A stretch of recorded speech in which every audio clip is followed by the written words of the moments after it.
একটা কাজ করে যাচ্ছি। আমাদের এখান থেকে কত টাকা তুলে নিয়ে গেল সেন্ট্রাল গভর্নমেন্ট, এখন একটাই ট্যাক্স, আমরা কোনো ট্যাক্স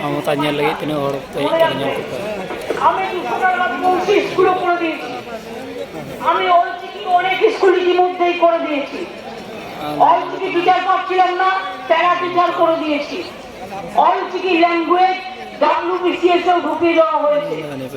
অলচিকির একটা সেকশনও ওয়েস্ট বেঙ্গল এডুকেশন বোর্ডে করা হয়েছে, মনে রাখবেন।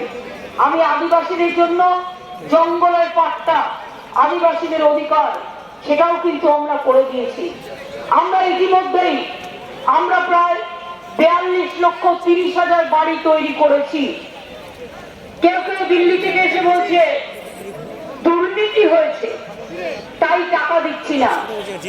চ্যালেঞ্জ করছি সুকান্ত বাবুকে ভোট দেওয়ার আগে, বলেননি আপনি আর গদ্দার বাংলাকে 100 দিনের কাজের টাকা দেওয়া যাবে না, বাংলার বাড়ি দেওয়া যাবে না, রাস্তা দেওয়া যাবে না, শাড়ি সারনা এসব নিয়ে কথা বলেছেন কোনদিনও? আপনারা বাংলার টাকা বন্ধ করেছেন, আপনারা বাংলার গদ্দার, আপনারা বাংলার কুলাঙ্গার, আপনারা বাংলাকে ভালোবাসেন না, আপনারা বাংলার মাটিকে ভালোবাসেন না, আপনারা উত্তরবঙ্গকেও ভালোবাসেন না, আপনারা দক্ষিণবঙ্গকেও ভালোবাসেন না। দেখলেন তো জলপাইগুড়িতে দুর্যোগ হলো, আমি মধ্যরাতে ছুটে এলাম, 3 দিন ছিলাম ওখানে, যা যা দেওয়ার সব দিয়েছি। এবং 4 দিন আগে আমরা ইলেকশন কমিশনকে পাঠিয়ে দিয়েছি। ইলেকশন না থাকলে আমার 1 হাতে 1 সেকেন্ডের ব্যাপার করে দিতাম। এখনো করে দেবে সরকার, আমাদের সরকার আছে, প্রশাসন আছে। 5,000 বাড়ি তৈরির জন্য আমরা ইলেকশন কমিশনের ক্লিয়ারেন্স চেয়েছি, অপেক্ষা করছে।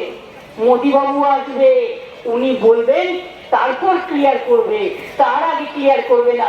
আরে লোকগুলো যে মাটিতে পড়ে আছে, টাকা তো মোদী বাবু দেবেন না, টাকা তো আমরা দেবো। তাহলে কেন তাকে রাস্তায় পড়ে থাকতে হচ্ছে? কেন তার টাকা দেওয়া হচ্ছে না? 100 দিনের কাজের টাকা কে দিয়েছে? মোদী বাবুর গ্যারেন্টি 100 দিনের কাজ বন্ধ। 100 দিনের কাজে 59 লক্ষ জব কার্ড হোল্ডার টাকা পায়নি এতদিন। আমরা আমাদের সরকার থেকে টাকা দিয়েছি। বলছি নাকি দুর্নীতি হয়েছে? আমি তো কালকেই চ্যালেঞ্জ করেছিলাম, আপনাদের 133টা টিম এখানে পাঠিয়েছিলেন, সব দেখে গেছে, সার্টিফাই করে গেছে। 11 লক্ষ বাড়ির কেস আপনারা পরিষ্কার ভাবে আমাদের কাছে চেয়েছেন, আমরা দিয়ে দিয়েছি। তার থেকে চিঠি লিখে বলছে ওই ডেটা থেকে আপনার ঘর চাইয়ে, আপনার বাড়ি চাই, আপনি বিজেপির কল সেন্টারে অ্যাপ্লাই করবেন। খবরদার করবেন না, ওই 11 লক্ষ বাড়ি আমরা করে দেবো।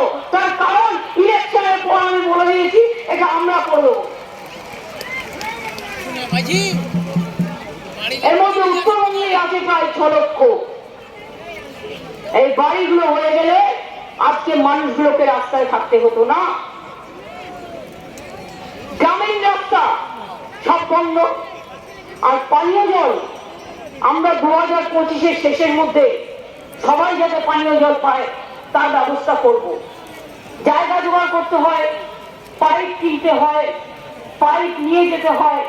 রাস্তায় পাইপ পড়লে, রাস্তা ভাঙলে আবার লোকের মধ্যে ক্ষোভ জন্মায়, নানা রকম কারণ আছে।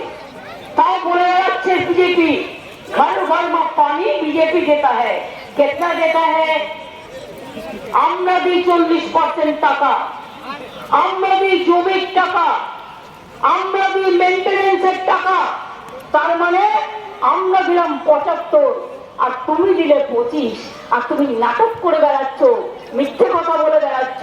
तुम घर घर में पानी दे रहा है, पर तुम पानी तो नहीं दे रहा है। तुम सम्राट बन के, जमींदार बन के लोगों के ऊपर अत्याचार कर रहा है। অত্যাচারী সরকার, অনাচারের সরকার, ব্যভিচারের সরকার, অপপ্রচারের সরকার, শুধু নিজেদের আত্মপ্রচারের সরকার। আমি নিজের কথা কখনো নিজে বলি না। ওরা দেখবেন আমাকে বলছে কেন্দ্রগুলো সব টাকা বন্ধ। আনলাম কেন? বললো গেরুয়া রং করতে হবে, আমরা করতে দেবো না।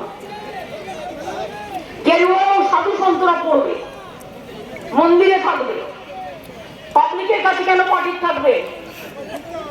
বলছে যে কোনো প্রোগ্রামে 1 কেজি রাসন, সব রাসন দেয় না ওরা, আমরা দিই 100% লোককে। বলছে রেশন কার্ডে, রেশনের ব্যাগে 5 কেজি চালে মোদির ছবি দিতে হবে আর বিজেপির পদ্মফুল দিতে হবে। আমি বলেছি না, দেব না। আমরা নিজেরা টাকা দেবো, তোমার টাকা আমি চাই না, তোমার ভিক্ষে আমরা চাই না। বাংলা নিজে পায়ে দাঁড়াবে, বাংলা নিজে পায়ে দাঁড়াবে, বাংলা নিজে খরচা করবে। এটি আছি দেখাবাসি কিছু দেখাবো। আজকে সন্দেশ খালি নিয়ে বলছি, বড় মানে চোরের মুখের বড় গলা, চোরের মায়ের mother of picture south most. সন্দেশ খালিতে জমি জমা নিয়ে কিছু গন্ডগোল হয়েছিল, আমাদের পুলিশ অ্যারেস্ট করেছে, আমাদের পুলিশ সব জায়গা ফিরিয়ে দিয়েছে, আমাদের প্রশাসন কাজ করেছে। এমনকি জেনে রাখুন, যে মহিলাটাকে ওখানে প্রার্থী করেছে মিলিয়ে নেবেন, তারা নাকি কিছু পায় না। স্বাস্থ্যসাথী কার্ডও তিনি পান, তিনি লক্ষ্মীর ভান্ডারেও পান। আমরাই কিন্তু করে দিয়েছি। যদি সরকার না করতো কোথা থেকে পেতেন? আমি খুশি যে আপনি পাচ্ছেন। একবার তো স্বীকার করুন। খবর মুড়মুড় ওখানে দেয়াল লিখেছে, আমার কাছে একটা ছবি এসছে, বলছে 3000 টাকা করে দেবে লক্ষ্মীর